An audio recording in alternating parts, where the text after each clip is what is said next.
Hello students, today we discuss about the topic of accounting equation. Accounting equation क्या है? Accounting equation shows that the assets of the business is equal to the capital of the owner plus liabilities of the business. It means कि जो हमारे business के assets हैं वो हमारी capital और जो outsiders liabilities हैं उनके equal हैं, ठीक है। और ऐसे ही इस इक्वेशन से आप कुछ भी फाइंड आउट कर सकते हो, एसेट्स भी, कैपिटल भी और लाइबिलिटी भी। जैसे capital is equal assets is equal to capital plus liabilities, capital is equal to assets minus liabilities and liabilities is equal to assets minus capital. एक एग्जांपल के थ्रू इसे समझने की कोशिश करते हैं। A firm has assets of ₹5 lakh and liabilities of ₹2 lakh. Find out the capital of the firm. Then equation assets is equal to capital plus liabilities. आपके पास assets भी दिए गए हैं और liabilities, तो यहाँ से आप अपनी capital को find out कर सकते हैं। यानी कि capital is equal to 5 lakh minus 2 lakh is equal to 3 lakh, ठीक है। अब हम accounting equations की डीपली स्टडी करेंगे। अलग अलग ट्रांजेक्शन्स के बारे में हम इस क्वेश्चन में देखेंगे। फर्स्ट ऑफ ऑल इसका pro forma, serial number, particulars, assets में आपको अलग अलग कॉलम बनी जाएंगे जैसे जैसे आपके एसेट्स इंक्लूड किए जाएंगे।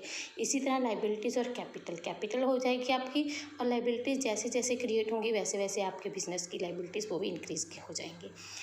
First of all first transaction is started business with cash ₹5 lakh। 5 lakh business के साथ आपने कैश के साथ आपने बिजनेस स्टार्ट किया। देन कैश अकाउंट डेबिट, जो आपने बिजनेस स्टार्ट करते हैं, बिजनेस में जो भी अमाउंट आप इंट्रोड्यूस करते हैं that is known as capital. तो आपकी कैपिटल कितनी होगी लाइबिलिटी साइड पे 5।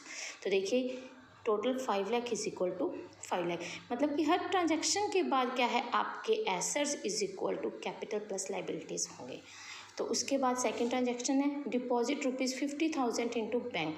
कैश में से आपने ₹50,000 बैंक में डिपॉजिट कर दिए, तो कैश माइनस हो गया आपका 50,000 और बैंक में प्लस हो गए 50,000। Then total assets is equal to 4,50,000 cash plus 50,000 bank, और total capital is equal to 5 lakh. इसी तरह third transaction purchased goods for cash ₹10,000 की आपने गुड्स परचेज की, ठीक है। जब आपने गुड्स परचेज की तो आपको कैश में की हैं, तो आपका कैश माइनस हो गया और प्लस आपके पास स्टॉक इंक्लूड हो गया एसेट्स की फॉर्म में 10,000 का। Then assets is equal to 4,40,000 plus 50,000 plus 10,000 that is equal to 5 lakh, और liabilities also equal to 5 lakh. इसी तरह sold goods costing ₹5,000 for 5,500 cash. It means आपने 5,000 की गुड्स को 500 रुपये प्रॉफिट पर सेल कर दिया। देन आपके पास कैश कितना आया 5,500 कैश आया, स्टॉक कितने का गया आपका 5,000 का, और जो प्रॉफिट होगा that will be included in capital. Profit है तो आप कैपिटल में इंक्लूड कर दीजिए, अगर लॉस है तो डिडक्ट कर दीजिए।